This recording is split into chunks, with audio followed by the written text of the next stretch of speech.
Ce journal vous est offert par le FPI, Fonds des promotions de l'industrie, votre partenaire privilégié pour la réussite de vos projets.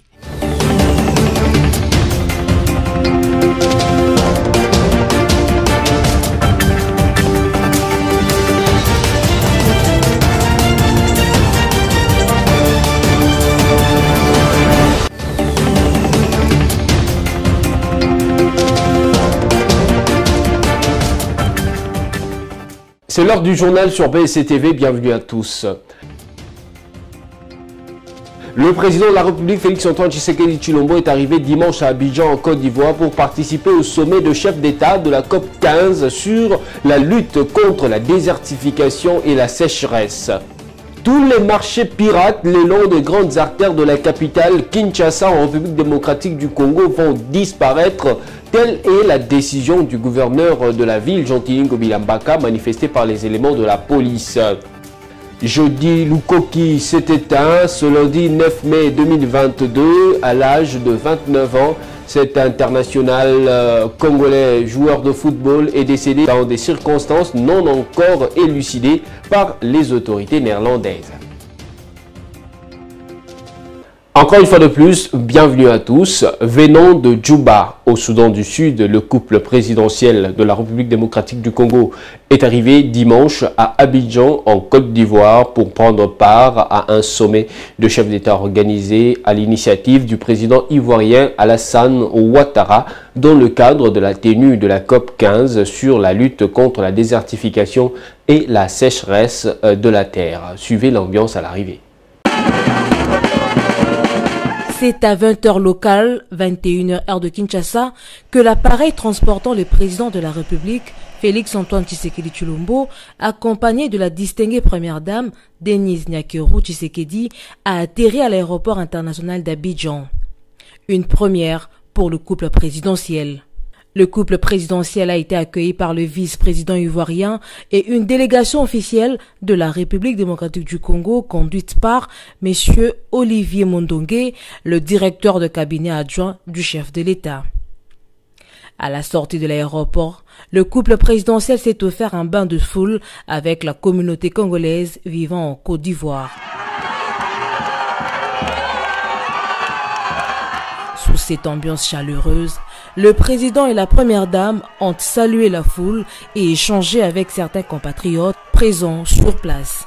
Le président de la République qui arrive de Djouba au Sud-Soudan vient ici à Abidjan pour participer au sommet des chefs d'État de la COP 15 sur la lutte contre la désertification et la sécheresse.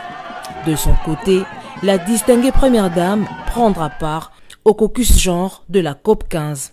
Le caucus discutera des questions émergentes et des recommandations politiques issues de l'étude sur les impacts différenciés de la désertification, de la dégradation des terres et de la sécheresse sur les femmes et les hommes.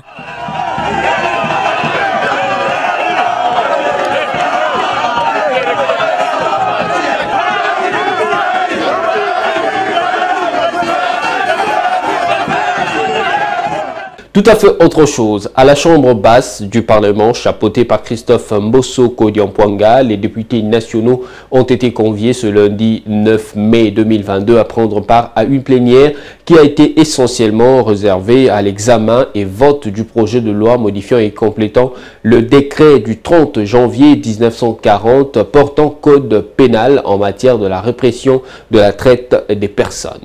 Et puis désormais, les provinces du Congo central et de l'Atchopo connaissent les noms de leurs gouverneurs depuis ce lundi. Pour le Congo central, il s'agit du ticket Guy Bandou et Tony Kapalata. Pour la province de l'Atchopo, Sarah Guéré pour le commentaire. Les seconds tours des élections de gouverneurs de la province du Congo central et de l'Atchopo viennent délivrer leurs secrets ce lundi 9 mai. Au Congo central, ces élections organisées à l'Assemblée provinciale, sur 41 députés qui ont pris part au vote, 33 ont porté leur choix sur Guy Bandou contre seulement 8 pour son challenger, la sénatrice Neftiti Ngundiaza. À égalité des voix lors du premier tour de l'élection organisée le vendredi dernier, les deux candidats avaient obtenu chacun 2 voix et ont terminé sur le haut du podium face aux 20 autres candidats, dont Belinda Kisolokele, Chantal Malamba, Eugène Diomindongala, Deyo Koussou, Nemwana Ntemi, Roger Mwaka. Au finish, c'est uniquement Guy Bandou qui succède à Atou Matubwana. Par contre, dans la province de la Chopo, les deux candidats ont obtenu chacun 14 voix à l'issue du second tour. En application de l'article 170 de la loi électorale, c'est donc Tony Kapalata qui vient d'être proclamé gouverneur de la Chopo. Cet article de la loi électorale stipule, en cas d'égalité de voix, la liste dont le candidat gouverneur est le plus âgé l'emporte suivant l'alinéa 3 de la même disposition de la loi électorale. Notez qu'au premier tour, Madeleine Nikomba Sambangu avait obtenu 11 voix contre 9 pour Tony Kapalata. Ces derniers succèdent à Wale Lufungula, déchu par l'Assemblée provinciale en 2021. Vous l'avez suivi au sommaire, démantèlement ce lundi 9 mai 2022 à Kinshasa de tous les marchés pirates se trouvant dans la commune de Kalamu, non loin du rond-point Victoire. Cette action de la police entre dans le cadre de la décision prise par le gouverneur de la ville-province de Kinshasa, Jean-Tining Bilambaka. Bénédicte Assani et Générose Essengo étaient sur le terrain. Les policiers ont exécuté à la décision du gouverneur de la ville de Kinshasa, Jean-Tining Bilambaka, sur l'interdiction de marché pirate dans le rue de la capitale. Ce lundi 9 mai 2022 à Kinshasa, précisément dans la commune de Kalamu, rond-point Victoire, tous les vendeurs de marchés pirates ont été chassés par les policiers pour éviter les dégâts des accidents et les embouteillages. Quelques vendeurs ont été abordés par une équipe de reporters de BAC Télévision et ont expliqué les difficultés qu'ils traversent du jour au lendemain pour nourrir leur famille. Et puis à chaque fois,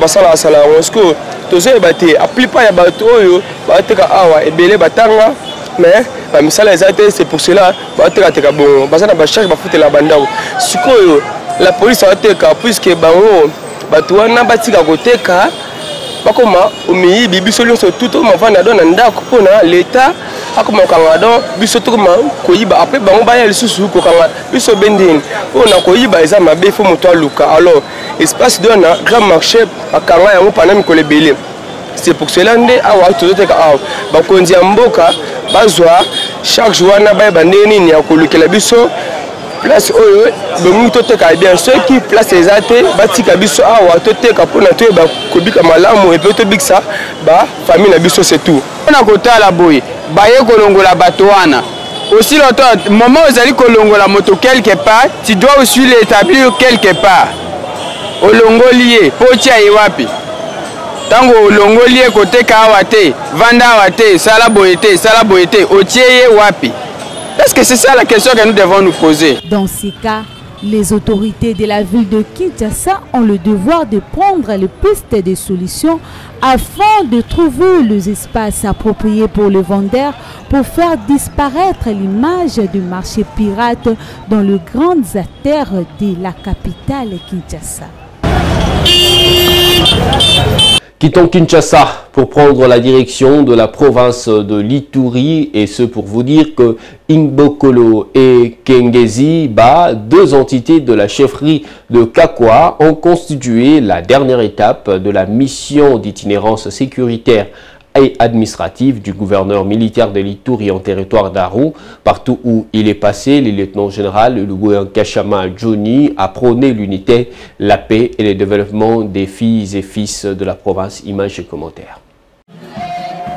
Le gouverneur militaire de l'Ituri ne pouvait pas clôturer sa mission en territoire d'Aru sans fouler le sol d'Ingbokolo. Question de rassurer la population de la chefferie de Kakwa du renforcement des dispositifs sécuritaires pour la protéger ici comme partout ailleurs. Les filles et fils de cette partie de la province exultent à l'arrivée du lieutenant-général Lugoyan Kachama Johnny, le pacificateur.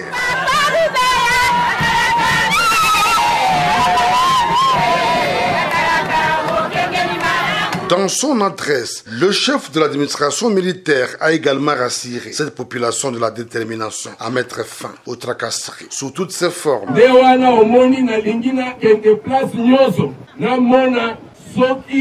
Effectivement,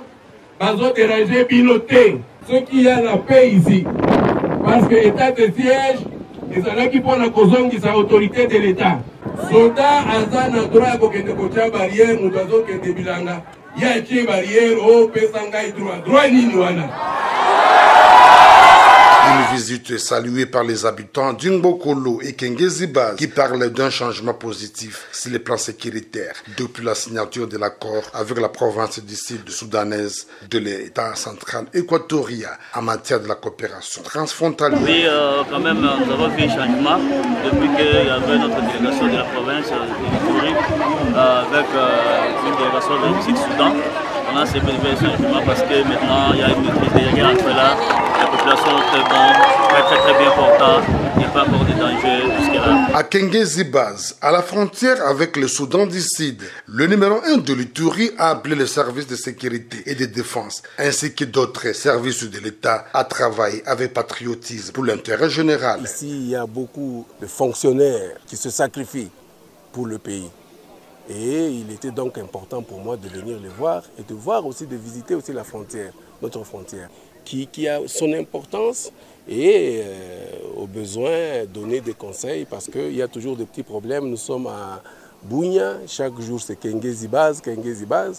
Maintenant au moins j'ai vu les fonctionnaires, j'ai eu l'opportunité de parler avec eux, j'ai eu l'opportunité de les encourager.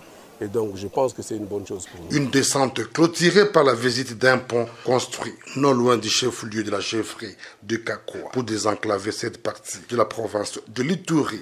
Depuis Kengezibaz à la frontière avec le Soudan du Sud, Suleiman Junior, RTNC. Cette brève pour continuer. Jody Lukoki s'est éteint ce lundi 9 mai aux Pays-Bas à l'âge de 29 ans. Les circonstances de son décès n'ont pas encore été élucidées par les autorités néerlandaises. L'ailier international congolais formé à Ajax d'Amsterdam était sans club depuis le mois de février. Son contrat avec le FC Twente a été résilié à l'amiable suite à ses problèmes conjugaux.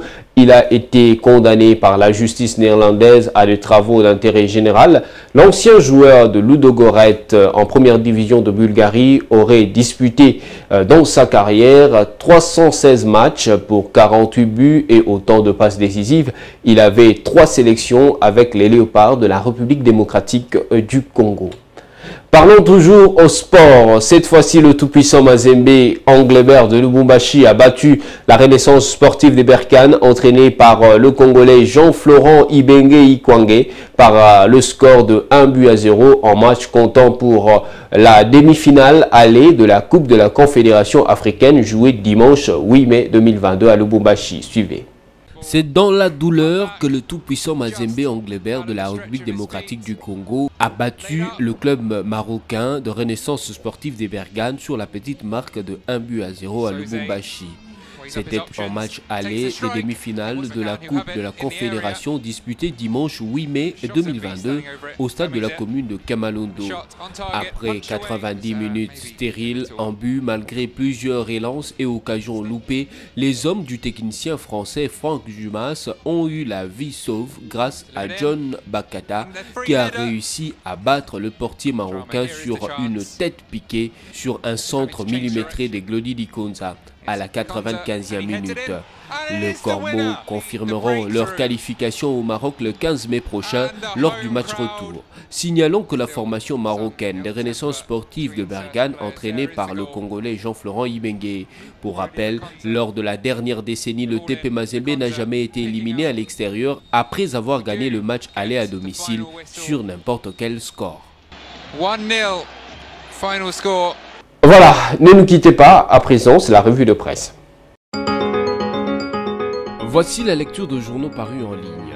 RDC Soudan du Sud, Félix Tshisekedi et Salva Kiir veulent stabiliser les villes frontalières. C'est le titre de la radio Okapi. Le président Félix Tshisekedi Tshilombo a été reçu en tête-à-tête dimanche 8 mai à Juba, capitale du Soudan du Sud, par son homologue Salva Kiir. Au cours de cette rencontre de près de 3 heures, ils ont échangé notamment sur le moyen de stabiliser les villes frontalières. Il était donc normal que les deux chefs d'État puissent se pencher sur le moyen et les mécanismes de pouvoir stabiliser la frontière commune ainsi que les villes frontalières, a rapporté à Radio Okapi les mandataires spéciaux du chef de l'État Serge Tshibangou qui a conduit l'équipe des précurseurs à Juba samedi. Poursuivons avec l'agence congolaise de presse qui écrit « Le président de la CENI convoque pour ce lundi le deuxième tour de l'élection de gouverneur du Congo central et de la Chopo. Le président de la Commission électorale nationale indépendante, Denis Kadima, a convoqué ce lundi dans un communiqué parvenu à l'ACP le deuxième tour de l'élection de gouverneur et vice-gouverneur de province du Congo central et de la Chopo. Il a été constaté, note le document, qu'après le dépouillement des résultats de l'élection de gouverneur et vice-gouverneur de province, aucun candidat en lice n'a obtenu la majorité absolue des suffrages exprimés dans les provinces du Congo central et de la Chopo, poursuivant qu'en pareil cas, la CENI devra procéder dans le 3 jours l'annonce du résultat du premier tour, convoquer les scrutins, chose qui a été faite ce jour. Terminons avec Forum des As qui note en grand titre « Mise en place du Fonds des cohérences pour la consolidation de la paix ». Le Premier ministre et vice-président du comité de pilotage du PDDRCS a présidé samedi dernier à Kinshasa une réunion qui a porté sur les orientations à donner au Fonds des cohérences pour la stabilisation et sur la désignation du président du Conseil national d'administration du dit fonds. Au terme des échanges, les parties prenantes ont décidé que la présidence du conseil d'administration du Fonds des cohérences soit assurée par le Premier ministre et le vice-président du comité de pilotage du PDDRCS. Il sera directement ou va désigner un délégué pour en assurer la permanence. Aussi, la convocation dès cette semaine d'une réunion du conseil d'administration du Fonds des cohérences, l'affectation de fonds des cohérences au projet de stabilisation sur base des plans opérationnels provinciaux et locaux du PDDRCS qui sera abordé au cours de la réunion du conseil national d'administration. C'est par ici que s'achève cette revue de presse. Merci à vous qui l'avez suivi.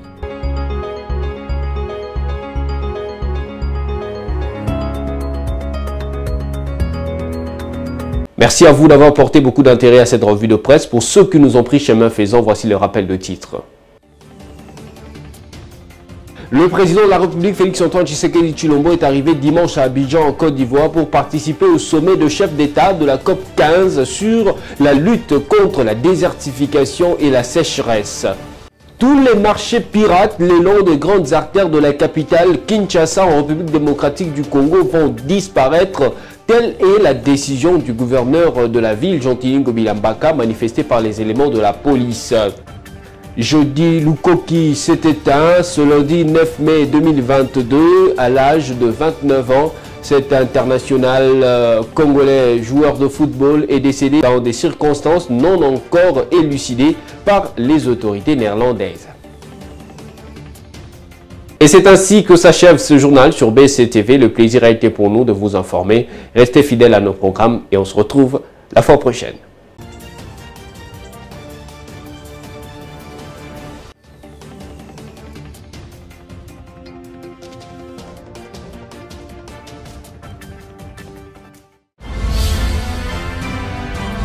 Ce journal vous a été offert par le FPI, Fonds des promotions de l'industrie. Votre partenaire privilégié pour la réussite de vos projets.